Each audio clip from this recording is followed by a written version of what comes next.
बिस्मिल्लाहिर्रहमानिर्रहीम। तो concise chemistry series में जो स्पेक्ट्रोस्कोपी वाला पोर्शन है वो हमने तकरीबन कंप्लीट किया है। तो आज का जो टॉपिक है that is metal carbonyl and IR frequency.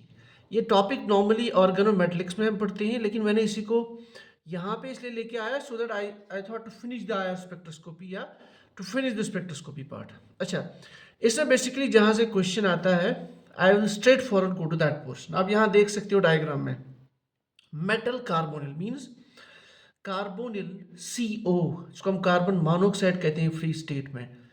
So it makes a bond with a metal. ठीक है, it's called metal carbonyl bond.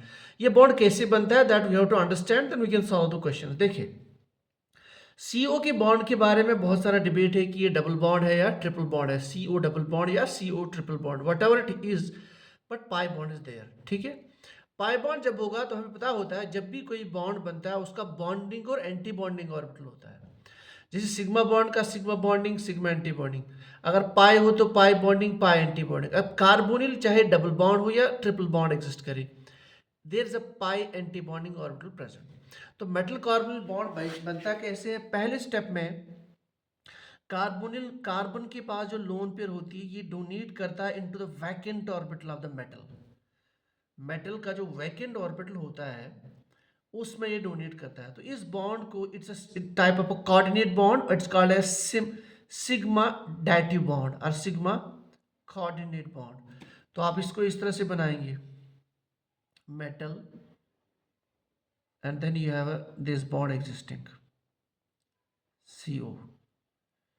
अच्छा, उसके बाद क्या होता है, देन मेटल के पास जो फिल्ड ऑर्बिटल होता है वहां से बैक डोनेशन हो जाती है and it donates the electrons into the pi anti bonding orbital of the carbonyl।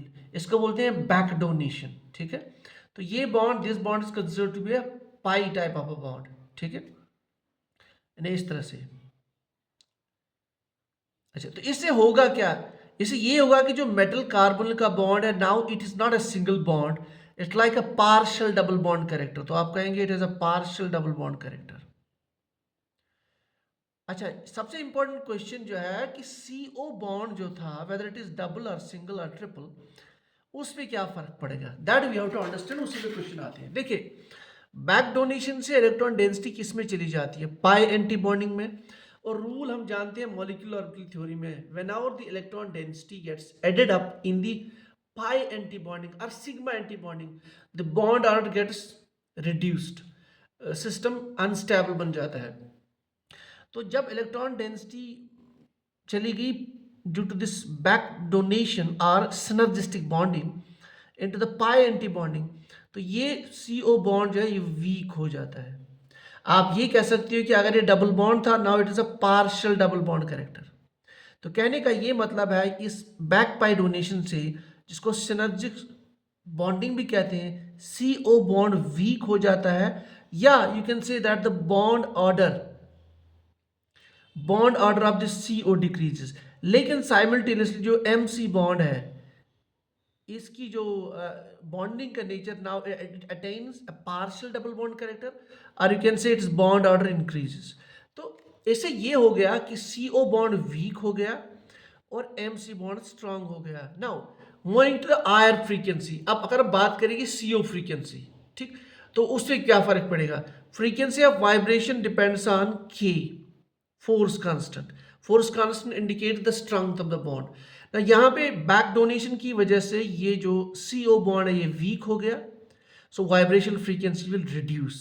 सो इस बैक डोनेशन की वजह से मेटल कार्बन में वाइब्रेशनल फ्रीक्वेंसी रिड्यूस हो जाती है।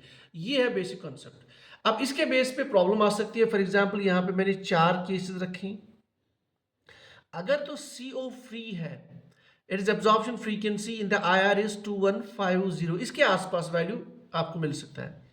इफ इट इज MCO जिसपे प्लस चार्ज है, मेरे मेटल कार्बोनिल कॉम्प्लेक्स पे प्लस चार्ज है, vibration frequency is C 2090। If it is a neutral complex, vibration frequency reduces. If the complex contains a negative charge, the vibrational frequency further reduces. इससे हमें क्या पता चलता है? When it was free, तो free के case में CO में जो बॉन्डिंग थे, whether it was a double bond or triple bond, that was there, so it has vibration frequency of 2150. लेकिन when we made the complex, now we have the back donation from the metal, even though इस पे positive charge आता है metal पे, but there is still some back donation, and that back donation results in weakening of this bond, and then as per this formula the vibration frequency goes down. जब आप neutral पे आ जाते हो, neutral के case में सिर्फ यहाँ पे पॉजिटिव चार्ज था, इधर पॉजिटिव चार्ज नहीं है, तो यहाँ पे बैक डोनेशन बेटर है. जब बैक डोनेशन बेटर है तो ये बॉन्ड और वीक हो जाएगा, that means the vibrational frequency goes down. And in case of a metal complex where you are negative charge, means metal पे इलेक्ट्रॉन डेंसिटी बहुत ज़्यादा है, so this back donation is very strong. ठीक, so that leads to the decrease of CO bond length, और you can say decrease of vibrational frequency. तो इस पे question आता है, इधर भी आ सकता है और नेट एग्जाम में भी क्वेश्चन आता है, बहुत सिंपल है. इसी तरह से आप MC के बारे में भी सोच सकते हो, लेकिन नॉर्मली CO पे क्वेश्चन आ सकता है. और एक क्वेश्चन आ सकता है, आई डोंट थिंक आपके एग्जाम में आएगा, लेकिन मैंने इसको यहाँ रखा हुआ. कार्बोनिल हम जानते हैं ये ब्रिजिड कॉम्प्लेक्सेस भी बनाता है, मतलब कार्बोनिल यानी अगर आपका कार्बोनिल है तो ये इस तरह से भी दो मेटल्स के साथ भी बॉन्ड बनाता है. तो एक ऑर्डर बनाया मैंने यहाँ पे CO, this is the order for the vibrational frequency, CO then MCO then M2CO then M3CO. मतलब जब कार्बन फ्री है तो इसकी वाइब्रेशनल फ्रीक्वेंसी सबसे ज़्यादा होगा, CH फ्रीक्वेंसी. जब एक मेटल के साथ मतलब एक डोनेशन अवेलेबल है तो वाइब्रेशनल फ्रीक्वेंसी कम होगी. यहाँ पे दो मेटल से डोनेट होगा तो वाइब्रेशनल फ्रीक्वेंसी और डाउन होगी, और जब तीन के साथ ये कोऑर्डिनेटेड है तो वाइब्रेशनल फ्रीक्वेंसी और डाउन होगी. तो ये इसका जो है ऑर्डर है. इसी के आसपास आपका क्वेश्चन आ सकता है, and beyond that I don't think will be asked the question. ठीक है, और नेट में भी ये क्वेश्चन आता है, बेसिक सिंपल कॉन्सेप्ट है, और ज़्यादा से ज़्यादा आप इसके बारे में भी सोच सकते हैं, जब ये डबल बॉन्ड बन गया तो इसकी वाइब्रेशनल फ्रीक्वेंसी बढ़ जाएगी, इसका बॉन्ड ऑर्डर बढ़ जाएगा. लेकिन नॉर्मली क्वेश्चन आता है कार्बोनिल पे. ठीक है, so this was all about the portion left in the spectroscopy. इंशाल्लाह the next class will move to some different chapter.